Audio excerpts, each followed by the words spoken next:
Hi friends, നമസ്കാരം. നമ്മുടെ ഇഷ്ടവിശേഷങ്ങളായ ഗൗരി ശങ്കരത്തിന്റെ ഒരു അടിപൊളി വിശേഷമായിട്ടാണ് വന്നിരിക്കുന്നത്. അപ്പൊ എല്ലാവർക്കും നല്ലൊരു ദിവസം ആശംസിച്ചുകൊണ്ട് തന്നെ നമുക്ക് വിശേഷത്തിലേക്ക് പോകാം. അപ്പൊ തുടങ്ങുമ്പോൾ തന്നെ കാണുന്നത് നമ്മുടെ കോൺട്രാക്ടറെയും അജിത്തിനെയും ജോജുവിനെയും ഒക്കെയാണ് കേട്ടോ. അപ്പൊ ഇവരെല്ലാവരോടും ഇങ്ങനെ നിൽക്കുകയാണ്, ശങ്കർബായി കൊണ്ടുവന്നതാണ് എന്ന് പറഞ്ഞിട്ട്. അപ്പൊ ഈ കോൺട്രാക്ടർക്ക് ഭയങ്കര ഇഷ്ടമാണ് നമ്മുടെ ശങ്കർബായിനെ. ആ ശങ്കർബായി ആരാണെന്ന് അറിയോ? ആ മനുഷ്യനെ എന്ത് മനുഷ്യനാണെന്നറിയോ? ഉള്ളോളൊന്നും പരിചയപ്പെടാൻ പറ്റില്ലടാ, അതായത് സങ്കടം. പിന്നല്ല, അയാളെ ഒന്ന് പരിചയപ്പെടണം. ഡാ ശരവണ, എന്റെ ഒരു മര്യാദക്കൊക്കെ നിന്നാല് ശങ്കർബായിയെ നിനക്ക് ഞാൻ പരിചയപ്പെടുത്തി തരും കേട്ടോ. ഞാൻ മര്യാദയ്ക്ക് നിൽക്കാം കോൺട്രാക്ടറെ എന്ന് പറഞ്ഞു. വേഗം ശങ്കർബായി നിൽക്കുവാണ് വളരെ ഭവ്യതയോടെ കൈകെട്ടി. അല്ല, കോൺട്രാക്ടറുടെ പേരെന്താ എന്ന് ചോദിച്ചോ. എന്റെ ഈ മുഖം കണ്ടിട്ട് നിനക്ക് എന്ത് തോന്നടാ എന്ന് ചോദിച്ചോ. ഒന്നും തോന്നണില്ല. എടോ, സുന്ദരനാണെന്ന് തോന്നില്ലടേ എന്ന് ചോദിച്ചു. ആ ആ അത് തന്നെയാ എന്റെ പേരും, സുന്ദരം കോൺട്രാക്ടറെ അങ്ങനെ വിളിക്കാല്ലേ എന്ന് ചോദിച്ചു. നീ അങ്ങനെയൊന്ന് വിളിച്ച് കേക്കട്ടെ, സുന്ദരം കോൺട്രാക്ടറെ എന്ന് വിളിച്ചു. അപ്പൊ കേട്ടിട്ട് അയ്യോ കഷ്ടം, എടാ എടാ എടാ എടാ, നീ ഇനി എന്നെ അങ്ങനെ വിളിക്കണ്ട, അതിലൊരു സുഗർ കുറവുണ്ട്, അതുകൊണ്ട് താൻ വെറും കോൺട്രാക്ടറെ എന്ന് വിളിച്ചാൽ മതി. ഇനി അങ്ങനെ വിളിക്ക കേക്കട്ടെ, വെറും കോൺട്രാക്ടറെ. എടാ എടാ, നിന്നെ ഉണ്ടല്ലോ, നീ വെറുതെ കോൺട്രാക്ടർ മാത്രം വിളിച്ചാൽ മതി. ശരി കോൺട്രാക്ടറെ എന്ന് പറഞ്ഞു. എടാ അജിത്തെ, ഇവൻ ഇത്തിരി വിളച്ചിൽ ഒഴിച്ച കൂട്ടത്തിലാണല്ലോടാ എന്ന് ചോദിച്ചു. ശങ്കർബായി പറഞ്ഞ കേസ് ആയതുകൊണ്ട് മാത്രമാണ് നിന്നെ ഞാൻ കൂടെ നിർത്തുന്നത് കേട്ടോടാ, അല്ലെങ്കിലുണ്ടല്ലോ മര്യാദക്കൊക്കെ നിന്നാല് നിനക്ക് കൊള്ളാം. നിനക്ക് എന്തൊക്കെ പണി അറിയാം എന്ന് ചോദിച്ചു. അതെ, ഇലക്ട്രിക് പണിയൊക്കെ അറിയാം എന്ന് പറഞ്ഞു. ഓ അറിയാലേ, എന്റെ കൂടെ ഉണ്ടായിരുന്ന ആള് പിണങ്ങിപ്പോയി. ഒരാളെ തപ്പി നിൽക്കുമായിരുന്നു. ആരാണോ ഇത് എന്ന് ചോദിച്ചു. കോൺട്രാക്ടർ ഫോൺ ബില്ലടിക്കുകയാണ്. അപ്പൊ വേഗം നിന്നിട്ട്, അയ്യോ ജയിൽ സൂപ്രണ്ടാ വിളിക്കണത്. എന്റെ പൊന്നോ, എന്താ പോലും വളരെ ഒച്ച വെക്കല്ലോ കേട്ടോ എന്ന് പറഞ്ഞു. ഹലോ ലക്ഷ്മി മാഡം, സുഖം തന്നെയല്ലേ എന്നിങ്ങനെ ചോദിച്ചു കേട്ടോ. അയ്യോ മാഡം, അത് പിന്നെ മാഡം ഈ സെല്ലിലെ പൈപ്പുകള് അങ്ങനെ ചുമ്മാ ഒന്നും പെട്ടില്ല, നല്ല ക്വാളിറ്റി ഉള്ള സാധനങ്ങളാണല്ലോ മാഡം ഇട്ടത് എന്ന് ചോദിച്ചു. പിന്നെ എന്തൊരു പറ്റി എന്തോ? ശരി മാഡം, ആയിക്കോട്ടെ മാഡം, നാളെ തന്നെ വന്ന് എല്ലാം ശരിയാക്കി തരാം എന്ന് പറഞ്ഞ് ഫോൺ വിളിച്ചു കേട്ടോ. അപ്പൊ ഓ ശരി. അപ്പൊ ഇവൻ ഭയങ്കര സന്തോഷമായി ശങ്കർബായിക്ക്. അപ്പൊ ശങ്കർബായിക്ക് ഇങ്ങനെ കേട്ടോണ്ടിരിക്കാണല്ലോ. കോൺട്രാക്ടറെ എന്താ ജയിലില് നാളെ പണി എന്താ പൈപ്പ് പൊട്ടിയോ എന്ന് ചോദിച്ചു. എന്താ പണി? അതൊക്കെ നീ എന്തിനാ അറിയുന്നത് എന്ന് ചോദിച്ചു. അല്ല അയത്തെ, ദേശയിലെ പൈപ്പുകൾ പൊട്ടിയിട്ട് ആഴ്ചകളായിട്ടോ. എന്താണെന്നറിയോ, ആ പ്ലംബർ എന്റെ കൂടെ ഉണ്ടായിരുന്ന ആ പ്ലംബർ ചെറുക്കനുണ്ടല്ലോ വീട്ടിൽ പോയിരിക്കുവാന്നേ. ഇനിയിപ്പൊ അവർ ഒരാഴ്ച കഴിഞ്ഞേ വരുള്ളൂ. എന്ത് ചെയ്യുന്നാ ഞാൻ ആലോചിക്കണത്. എനിക്കാണെങ്കിൽ അത് ശരിയാക്കാനും അറിഞ്ഞൂടാ. അതെ, അറിഞ്ഞൂടെന്ന് ആരോടെങ്കിലും പറയാനും പറ്റുമോ? ഇനിയിപ്പൊ ആരും ഒപ്പിക്കുമെന്നാ ഞാൻ ആലോചിക്കണത്. അപ്പൊ വേഗം തന്നെ നമ്മുടെ ശരവണൻ, എന്റെ കോൺട്രാക്ടറെ, അല്ല പ്ലംബിങ്ങിന്റെ പണി എനിക്കറിയാം, അതിന് നീ ഇലക്ട്രീഷ്യൻ അല്ലേടാ ഇപ്പൊ പറഞ്ഞത്? അല്ല, ഇലക്ട്രിക്കും അറിയാം പ്ലംബിങ്ങും അറിയാം. നീ ആള് കൊള്ളാലോടെ ശരവണ, സൂപ്പർ. ചുമ്മാതല്ല ശങ്കർബായി ഇവനെ റെക്കമെൻഡ് ചെയ്തത്, കാര്യമുണ്ട് എന്ന് പറഞ്ഞു.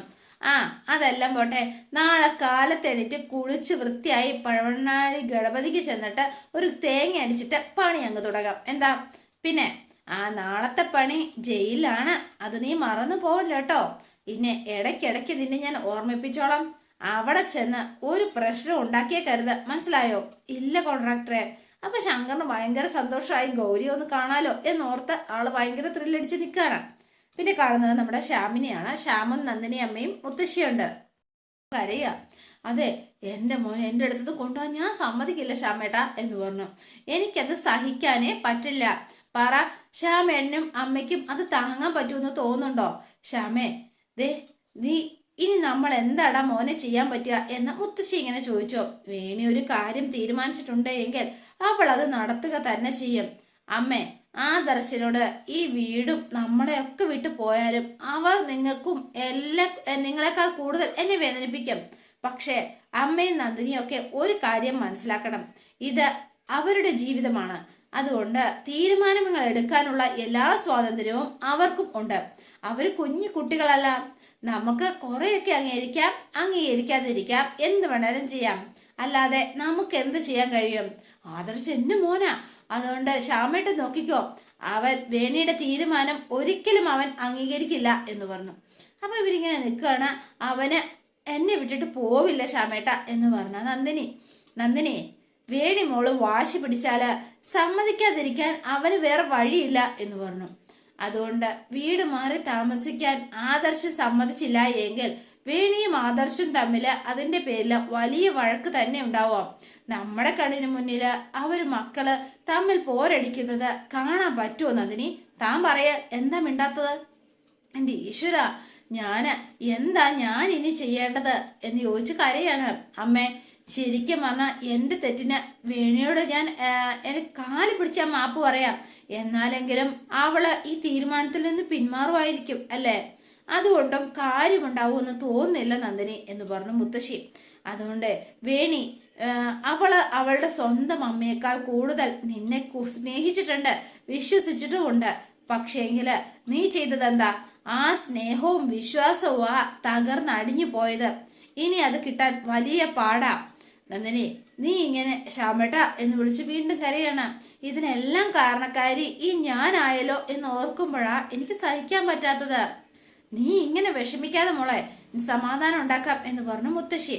ശ്യാമേ, നീ അവരോടൊന്ന് സംസാരിച്ചു നോക്ക്, എന്തെങ്കിലും മാറ്റം ഉണ്ടായാലോ? ശ്യാമേട്ടൻ പറഞ്ഞാല് അവള് കേൾക്കും. ശ്യാമേട്ടൻ വേണിമോളോട് ഒന്ന് സംസാരിക്കുവോ? സംസാരിക്കാം, പക്ഷെ ഒരു കാര്യമുണ്ട്, അതുകൊണ്ട് പ്രത്യേകിച്ച് ഗുണമുണ്ടാവുമോ എന്നൊന്നും എനിക്കറിയില്ല എന്ന് പറഞ്ഞു. അല്ല, അങ്ങനെയല്ല. അതെ, അവളുടെ പ്രൊഫസർ പറഞ്ഞാല് അവൾ എന്താണേലും കേൾക്കും, കേൾക്കാതിരിക്കില്ല എന്ന് പറഞ്ഞു. ശ്യാമേട്ടന്റെ വാക്കുകൾ ഒരിക്കലും അവൾ തള്ളിക്കളയില്ല. അതുകൊണ്ട് ശ്യാമേട്ടൻ ഒരു കാര്യം, ഇന്ന് വരെ ഞാൻ ശ്യാമേട്ടനോട് കാര്യമായിട്ട് ഒന്നും ആവശ്യപ്പെട്ടിട്ടില്ലല്ലോ. ഇപ്പൊ ഞാൻ ആവശ്യപ്പെടുക. അതുകൊണ്ട് എന്റെ മക്കള് ഈ വീട് വിട്ട് പോവാൻ പാടില്ല. അതിന് ശ്യാമേട്ടൻ എന്ത് ചെയ്തിട്ടാണ് എങ്കിലും അവരെ തടയണം എന്ന് പറഞ്ഞു. അപ്പൊ ശ്യാമ എന്നെ വിട്ട് പോയാ പിന്നെ എനിക്കത് ചിന്തിക്കാൻ പറ്റില്ല, ഉരുകി ഞാൻ തീർന്നു പോകും എന്ന് പറഞ്ഞ നന്ദിനി അമ്മ നിന്ന് കരയാണ് ഭയങ്കരമായിട്ട്. അപ്പൊ കുറച്ചു നേരം എന്നിട്ട്, താൻ ഇങ്ങനെ ഇന്ന് വിഷമിക്കാതെ, ഒരു വഴിയുണ്ട്, ഞാനൊന്ന് നോക്കട്ടെ എന്ന് പറഞ്ഞു. ചിലപ്പോ അവരെ തടയാനായിട്ട് എനിക്ക് ചിലപ്പോ കഴിഞ്ഞേക്കും, ഞാനൊന്ന് നോക്കട്ടെ എന്ന് പറഞ്ഞ പ്രൊഫസർ. അന്നൊരു പ്രൊഫസറുടെ മനസ്സിൽ ആളെന്തോ കൂട്ടിലൊക്കെ ഇങ്ങനെ ഇരിക്കുവാണ്. അപ്പൊ ദേ വേണി തുണിയൊക്കെ എടുത്തോണ്ട് വരിക കേട്ടോ.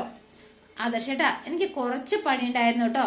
നമ്മുടെ ഡ്രസ്സൊക്കെ ഒന്ന് പാക്ക് ചെയ്ത് വെക്കണേ, പിന്നെ നമ്മുടെ എല്ലാ സാഹചര്യങ്ങളും പാക്ക് ചെയ്ത് തുടങ്ങണം. അതുകൊണ്ട് വേണി, ഞാൻ ഒരു കാര്യം ചോദിക്കട്ടെ, അല്ല ഇപ്പൊ ഈ എല്ലാം ധൃതി പിടിച്ച് പാക്ക് ചെയ്ത് തുടങ്ങണോ?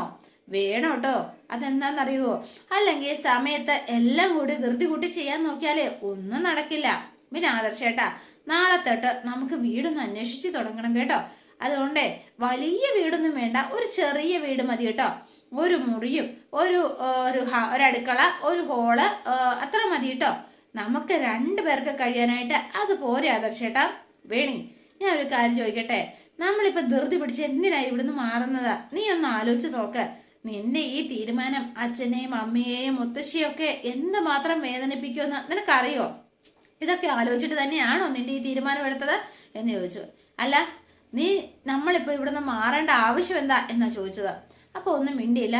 അതെ, നമ്മളെല്ലാവരോടും ഒരുമിച്ച് കഴിഞ്ഞാല് ശരിയാവില്ല ആദർശേട്ടാ. അതുകൊണ്ടാ വേണി, നമ്മള് ഇത്രയും നാളെല്ലാരും ഒരുമിച്ചല്ലേ കഴിയാത്, പിന്നെ ഒരു കുഴപ്പമില്ലായിരുന്നല്ലോ, ഇപ്പൊ പെട്ടെന്ന് എന്താ പറ്റിയത് എനിക്ക് എന്ന് ചോദിച്ചു. ഞാൻ ചോദിച്ചല്ലേ ആദർശേട്ടാ, നമുക്ക് നമ്മുടേതായിട്ടുള്ള ഒരു കുടുംബം വേണ്ടേ? ഉള്ള ഒരു കുടുംബജീവിതം.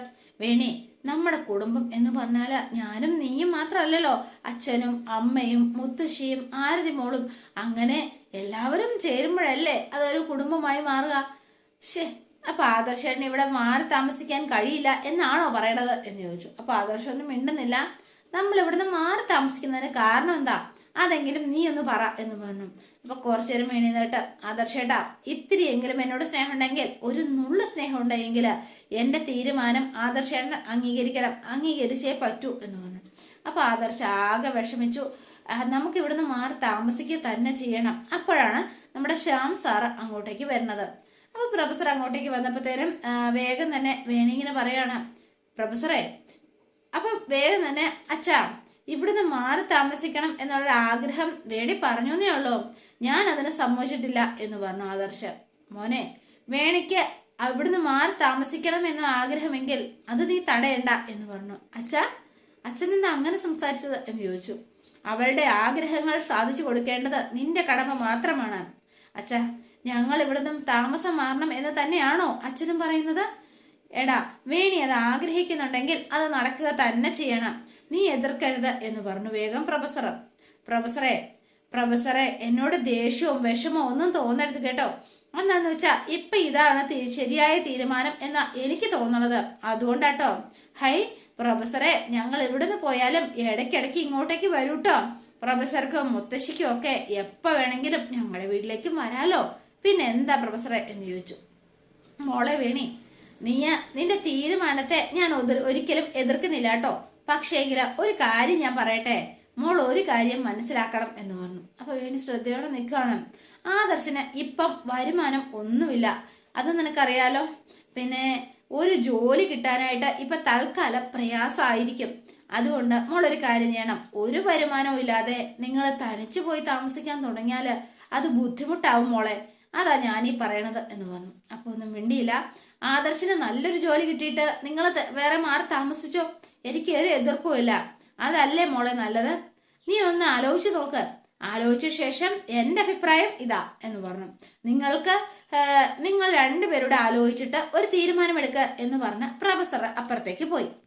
എന്താണെങ്കിലും പ്രൊഫസറുടെ ആ പണി ഏറ്റുട്ടോ. അപ്പൊ വേണി വേഗം തന്നെ പ്രൊഫസർ പറഞ്ഞതിലും കാര്യമുണ്ട് കേട്ടോ ആദർശേട്ടാ. ആദർശേട്ടാ നമുക്കേ ഒരു കാര്യം ചെയ്യാം, എന്താന്ന് വെച്ചാല് ആദർശേട്ടന് ഒരു ജോലി കിട്ടിയതിന് ശേഷം മാത്രം നമുക്ക് ഈ വീട്ടിൽ നിന്ന് മാറി താമസിച്ചാൽ മതി.